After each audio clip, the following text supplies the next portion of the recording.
اب تھوڑے سے مختصر مسائل جو میرے ذہن میں ہیں زکوٰۃ کے، وہ میں آپ کو بتا دوں۔ مسئلہ آپ لوگ سنتے ہیں کہ جس کے بعد 52.5 تولے چاندی یا 7.5 تولے سونا، اس پر اس مال کی زکوٰۃ ادا کرنا واجب ہے۔ اب آدمی کے ذہن میں کیا رہتا ہے کہ میرے پاس 7.5 تولے سونا نہیں ہے، 5 تولے ہے، 4 تولے ہے، 1 تولہ ہے، اور چاندی 52.5 تولے نہیں ہے، 10-20 تولے ہے۔ لیکن یا جو بیچ میں ہے اس کو وہ نہیں سمجھتا، اکثر عوام ہماری غافل ہے۔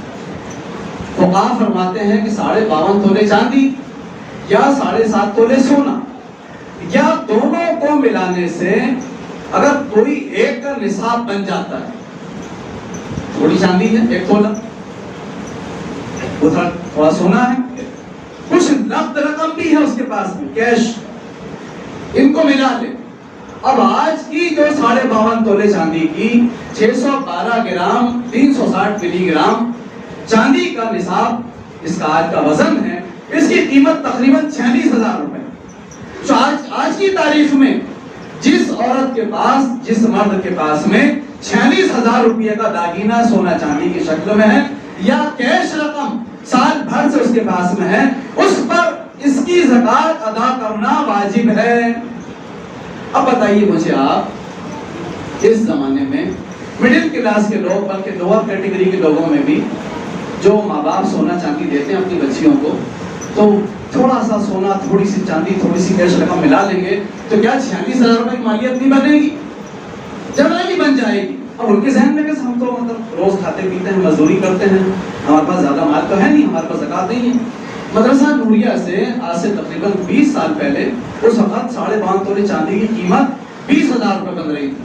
جب ہم نے اشتہار نکالے اور شائع کیے تو لوگوں نے لالا کے رسید بنوائے کہ ہم کو تو معلوم ہی نہیں تھا کہ 52.5 تولے چاندی کی قیمت بھی اگر ہمارے پاس رہے گی تو ہمارے پاس ہمارے پر زکوٰۃ فرض ہو گئی، تو ہمارے پاس تو سال بھر سے اس سے زیادہ پیسہ رکھا ہے، 20,000 رکھا ہے، 25 رکھا ہے، 30,000 رکھا ہوا ہے۔ تو لوگوں نے آ کر کے شکریہ ادا کیا اور اس کی زکوٰۃ کی رسید بنوائی ہے۔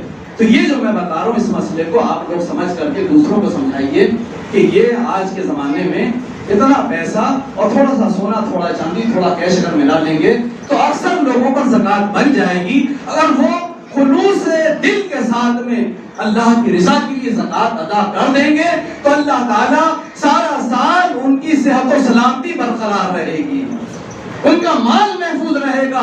اس لیے کہ حدیث پاک میں فرماتے ہیں الصدقۃ ترد البلاء، صدقہ بلاؤں کو رد کرتا ہے۔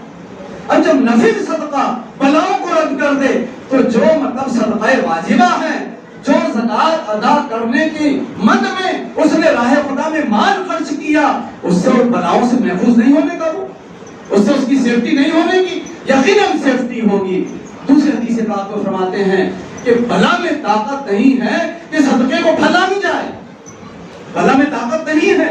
آپ نے صدقہ کر دیا، آپ محفوظ ہو گئے بلا سے، اب بلا آپ پر حاوی نہیں ہونے کی، بلا آپ کو نقصان نہیں پہنچائے گی۔ تو میرے عزیز، جب یہ ہم نفل صدقہ کرتے ہیں، اس کی یہ برکتیں، بشارتیں ہیں، تو اگر ہم زکوٰۃ کی مد میں اگر وہ رقم ادا کریں گے تو کتنی اللہ کی رحمت ہمیں ملے گی۔ تو یہ اندازہ آپ لوگوں کر لینا ہے کہ ہمارے گھروں میں، ہماری ماں بہنوں کے پاس میں یا ہماری بہو کے پاس میں کتنا آمدنی کا مال ہے۔ دوسرے یہ جو پیسہ بینک کے اندر ہے، گورنمنٹ سروینٹ کا جو پروویڈنٹ فنڈ ہے، اس پر بھی زکوٰۃ واجب ہے۔ آدمی بولتا میرے پاس پیسہ نہیں ہے، پیسہ اسی کا ہے، اس نے ایف ڈی کیا ہوا ہے، یا اگر وہ زکوٰۃ کے لیے اپنا مال جوڑتا ہے تو اگر بینک میں اس کا پیسہ رکھا تو وہ بھی جوڑے۔ بی سی دیتے ہیں، بی سی کا سسٹم ہے نا، اب بی سی میں اس کے 50,000 روپے ہیں اور اس کے پاس 10,000 ہے، یا اس کے پاس 10,000 ہیں، بی سی میں 30,000 ہے، تو 40,000 ہو گئے۔ 10,000 کا کچھ سونا چاندی ہوا، اب ملا کے اس کا نصاب بن گیا۔ تو بی سی والے کے یہاں جو اس کی رقم جمع ہے اس کی بھی سے زکوٰۃ نکالنا پڑے گی۔ تو یہ ایسے اس کے پاس میں دوسرے سے مال اس کو لیا، وہ اس کو جو ملنے والا ہے وہ بھی اپنی آمدنی کے اندر، اپنے مال کے اندر جوڑے کہ میرے کو اتنے پیسے ملنے والے تھے، اور جو دینا ہے اس کو گھٹا دے۔ اس کے گھٹانے کے بعد میں بھی تقریباً 46,000 روپے کا یہ مالک ہے تو اس کو زکوٰۃ ادا کرنی ہوگی۔ پلاٹ خریدا، اب پلاٹ خریدا، دو نیت ہوتی ہے، ایک ہے تجارت کی نیت، زکات مال تجارت پر ہے. کس پر ہے؟ تجارت کے مال پر ہے. تو اگر وہ پلاٹ تجارت کی نیت سے خریدا کہ میں 50,000 کا لے رہا ہوں, اگر 60,000 کا بکے گا بیچ دوں گا. اب اس کی نیت اس مال میں پلاٹ میں تجارت کی تھی, اب اس کی زکات اس کو مارکیٹ کی کرنٹ ویلیو کے حساب سے نکالنا پڑے گی. اگر 50,000 کا لیا تھا, اس سال 70,000 کا ہو گیا, تو 70,000 پر اسے زکات ادا کرنا پڑے گی. اور اگر اس نے وہ مال بال بچوں کی رہائش کے لیے لیا, وہ پلاٹ اس کے لیے لیا, بچوں کے رہنے کی نیت سے لیا تھا, 4 بیٹے ہیں, گھر کا مکان چھوٹا پڑے گا, یہ میں نے لے لیا, جب موقع آئے گا تو میں اسے بنا لوں گا. تو اگر سچی نیت سے اس پلاٹ کو بچوں کے رہنے کے لیے لیا تو وہ مال تجارت نہیں ہے, اس کے اوپر زکات نہیں ہے. اسی طرح کارخانے پاور لوم ہے برہانپور کے اندر. اب پاور لومز جو ہے 50 لوم کا کارخانہ ہے, تو 50 لوم پر زکات نہیں ہے. 50 لوم کی جو کمائی ہوئی اس کو جوڑے, اب وہ کمائی 1 لاکھ روپے ہوئی, 2 لاکھ روپے ہوئی, اس کے اوپر اسے 2.5% کے حساب سے زکات دینا ہے. مسلم ماسٹر ویورز ہیں, مسلم ماسٹر ویورز ہیں, مارواڑیوں کو معاملہ الگ ہے, لیکن جو مسلم جو ماسٹر ویورز ہیں مارواڑی کی طرح یہ کون بھنگ دیتے ہیں, تو یہ اپنے سالے تمام پر اپنے گوڈاؤن میں جتنے کون کے تاکے ہیں, جتنے تاکے ہیں کپڑے کے, جتنا کون ہے, اس سب کو بھی یہ کاؤنٹ کریں. سب تجارت کا مال ہے, سارے تاکے, سارا کون, سائزنگ کے اندر انہوں نے اگر سیٹ بننے کے لیے دیا اس کو بھی جوڑیں, یہ جن سے پیسہ ان کو وصول کرنا تھا وہ بھی جوڑیں, ہاں جو دینا تھا وہ گھٹا دے, لیس کر دیں. اس کے بعد جو فیگر آئے اس کے اوپر انہیں زکات ادا کرنا ہے. اللہ اکبر. تو بتائیے کتنی باریکی ہے اس کے اوپر. لوگ علماء کے پاس آئیں, ان سے مسائل پوچھیں.